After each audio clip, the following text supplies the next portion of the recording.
जय गुरुदेव। येणे परी भजन भक्ती करिता, सहज वस्तू कळाये हाता, मग सोय होय वस्तुता, परी भजन न सोडीजे। संत शिरोमणी शिवयोगी मन्मथ माऊली आपल्या परम रहस्य या प्रासादिक ग्रंथातील 7व्या अध्यायातून आत्मस्वरूपाचा महिमा, आत्मज्ञानाची अनुभूती घेण्याचे मार्ग, प्रथम माऊली ज्ञान मार्ग सांगतात। परम रहस्य हा ग्रंथ भगवान शिव आणि भगवती पार्वती मातेचा संवादाचा ग्रंथ आहे। ज्ञाना वाचून मोक्ष मिळत नाही असं सांगितल्यानंतर भगवती पार्वती मातेच्या चेहऱ्यावर चिंतेचा भाव प्रगटला। मग सर्व सामान्य माणसाचं काय? त्यावेळेस शिव म्हणतात, देवी काळजी करायची गरज नाही, नामस्मरण भजन हा सोपा मार्ग आहे। त्या मार्गाने सद्गुरूच्या चरणावर श्रद्धा आणि वचनावर विश्वास ठेवून सतत जर आपण भगवंताचं नाम घेतलं तर नाम घेता घेता आपण एक दिवस नामी होऊ। अशा पद्धतीची भक्ती सांगितली, अशा पद्धतीचं नामस्मरण सांगितलं। या ओवीमध्ये माऊली म्हणतात, येणे परी भजन भक्ती करिता। अशा प्रकारे सद्गुरूच्या वाक्यावर विश्वास ठेवून, सद्गुरूने दिलेल्या नामावर विश्वास ठेवून, करते करविते सद्गुरुनाथ आहेत हा भाव ठेवून नामस्मरण भजन केलं जातं आणि त्याचं करते पण सद्गुरुनाथाकडे दिलं जातं। या देहाकडून पूजा करून घेणारे, जप करून घेणारे, नामस्मरण करून घेणारे, भजन करून घेणारे, कीर्तन प्रवचन करून घेणारे माझे गुरु माऊलीच आहेत असा भाव ठेवून भजन आणि भक्ती करिता, सहज वस्तू कळाये हाता। आणि कुठलंही तप, ध्यान, अनुष्ठान अशा कठीण साधना न करता, संसार करत करत, संसारातील काम धंदा करत करत, मुखानं नाम, मनानं ध्यान आणि हातानं काम करत करत भक्त परब्रह्म होतो, भक्त देव होतो, शिष्य गुरुरूप होतो। असं माऊली ही सहज भक्तीची, सहज परमात्मा प्राप्तीची रीती सांगतात। मग सोय होय वस्तुता। त्या वस्तूकळेचं, त्या आत्मतत्वाचं सहज ज्ञान होतं आणि ते ज्ञान होऊन मी ज्ञानी झालो हा भाव विसरून जातो।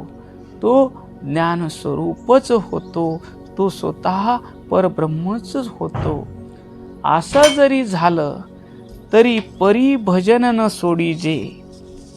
माऊली म्हणतात, आता मी ज्ञानी झालो आहे, मला आत्मज्ञानाची अनुभूती आली आहे, आता मला भजन करायची काय गरज आहे, मला नामस्मरण करायची काय गरज आहे असं न म्हणता अज्ञजनाला मार्ग दाखवण्यासाठी संत नामस्मरण घेतात, पूजा करतात, सर्व क्रिया करतात। माऊली या ओवीतून साधना मार्गाचा अंतिम आणि सर्वोच्च टप्पा सांगतात। अध्यात्मामध्ये जेव्हा साधक जीवनमुक्त होतो, परब्रह्मस्वरूप होतो, तेव्हा त्याची काय स्थिती असते याचे अप्रतिम वर्णन माऊलीने या प्रस्तुत ओवीत केलं आहे। ज्ञानी झाल्यावर आम्हाला कर्म करायची गरज काय, आम्हाला पूजा करायची गरज काय असं कोणी म्हणत असेल तर त्या भ्रमाचं माऊली इथं निरसन करतात। मुक्तीनंतरची भक्ती कशी असते हे या ओवीतून माऊली परम रहस्य सांगत आहेत। येणे परी भजन भक्ती करता, येणे परी म्हणजे या प्रकारे निष्काम बुद्धीनं पूर्ण भाव ठेवून सद्गुरूच्या चरणावर श्रद्धा, वचनावर विश्वास ठेवून आणि सकाळी उठल्यापासून झोपेपर्यंतचे सर्व कर्म, धर्म, क्रिया, पूजा, नाम सर्वच सद्गुरूला अर्पण करून स्वतःचा कर्ता भावच तिथं राहत नाही.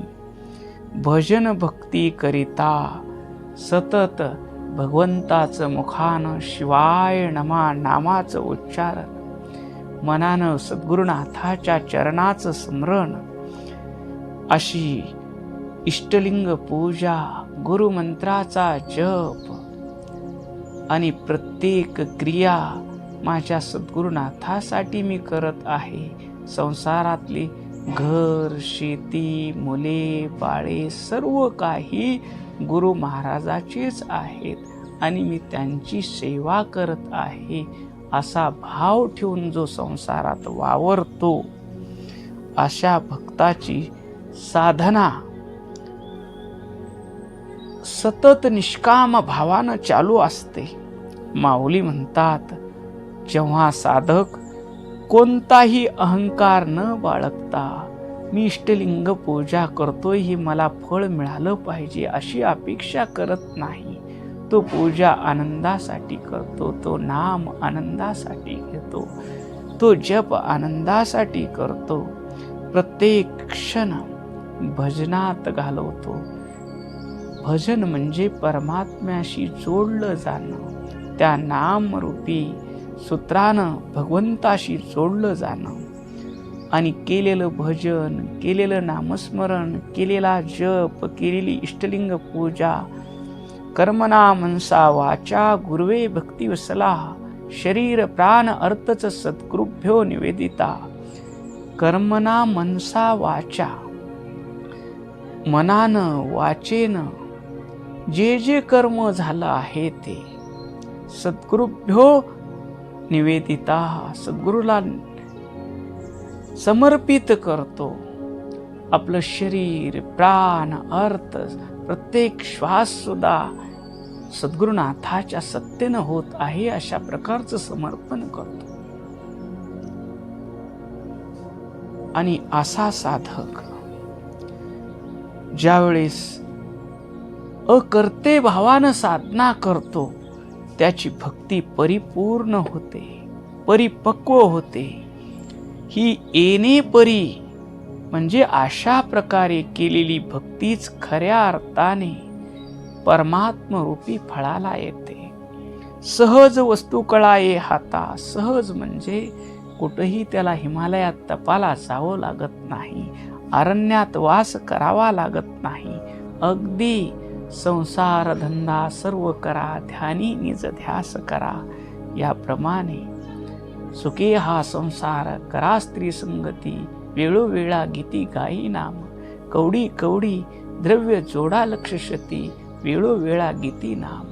स्त्री सोबत संसार करत असताना, पुरुषासोबत संसार करत असताना विचार शुद्ध, आचार शुद्ध, उच्चार शुद्ध आणि व्यवहार शुद्ध, हा सर्व शिवमय व्यवहार अगदी नैसर्गिकपणे वस्तुकळा ये हाता.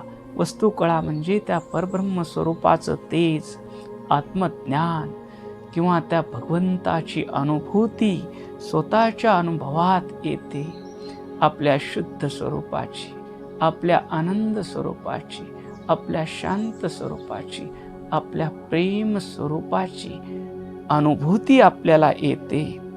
माऊली म्हणतात, जेव्हा साधक भक्तीमध्ये संपूर्ण समर्पण करतो, तेव्हा त्याला आत्मानुभूती घेण्यासाठी वेगळे कष्ट करावे लागत नाहीत.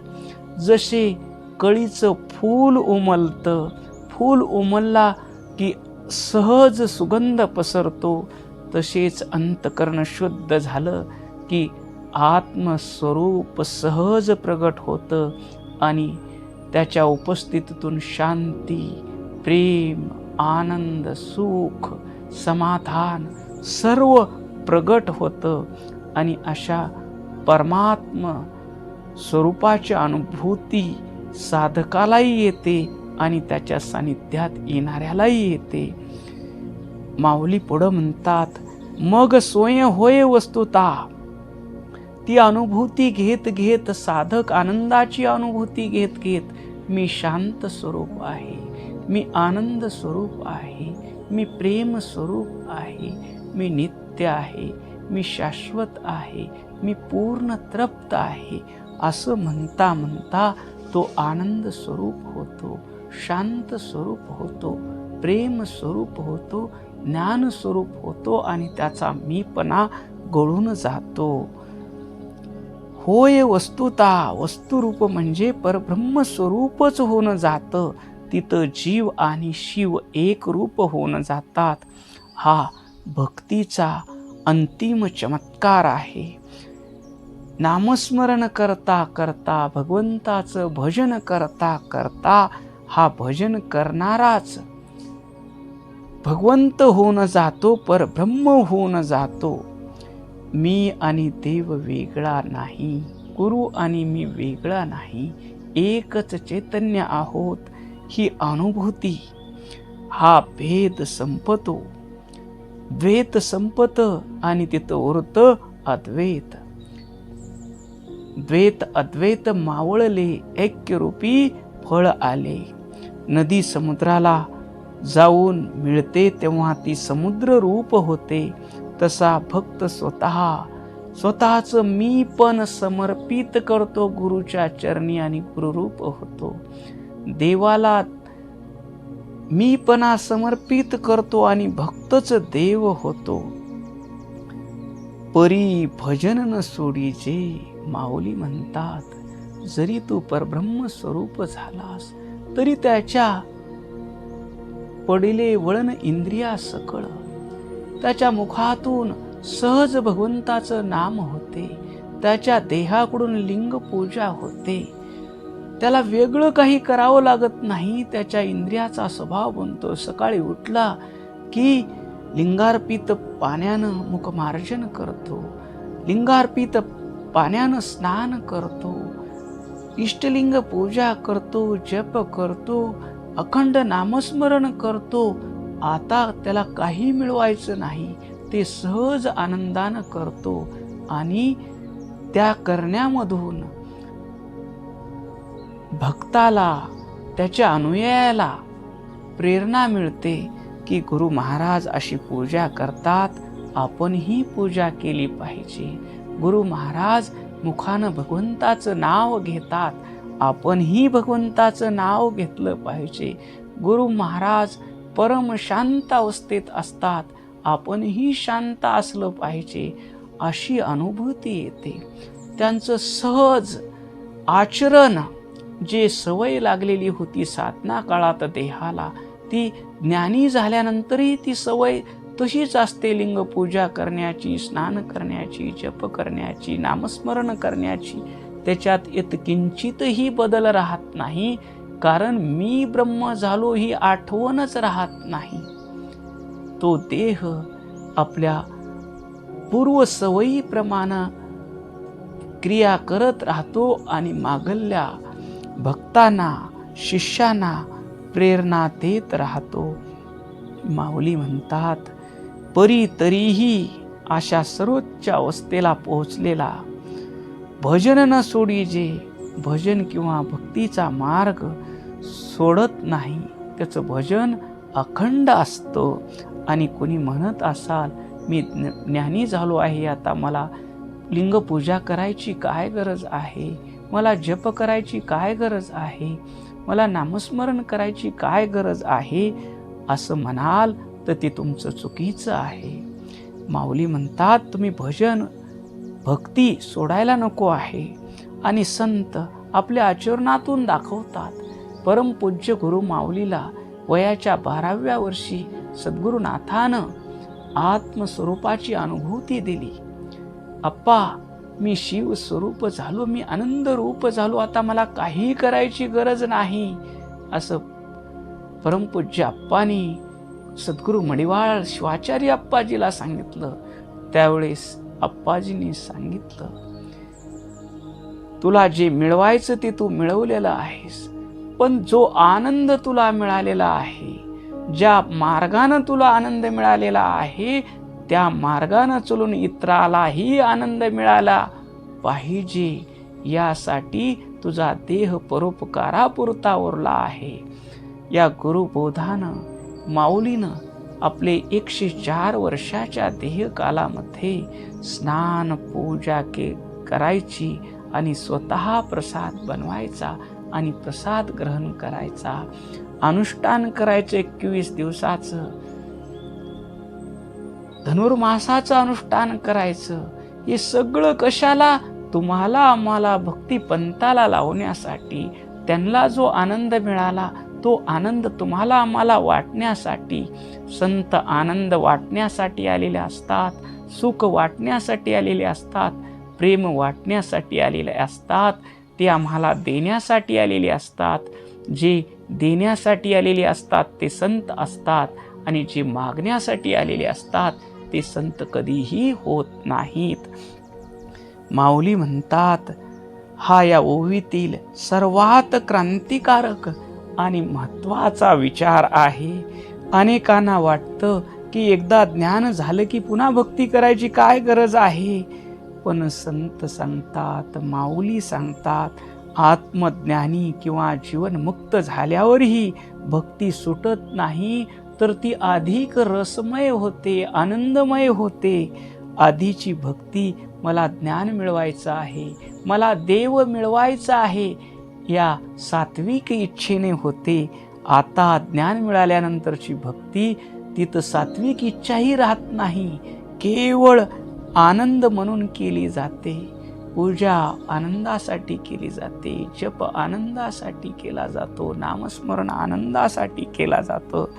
आणि देव आणि भक्त एकच आहेत, तरीही तो आपल्या आत्मस्वरूपाचं कौतुक करण्यासाठी आणि जगाला मार्ग दाखवण्यासाठी, ज्या मार्गानं, ज्या साधनेनं मला हा परमानंद मिळालेला आहे, तुम्हीही या वाटेनं चला.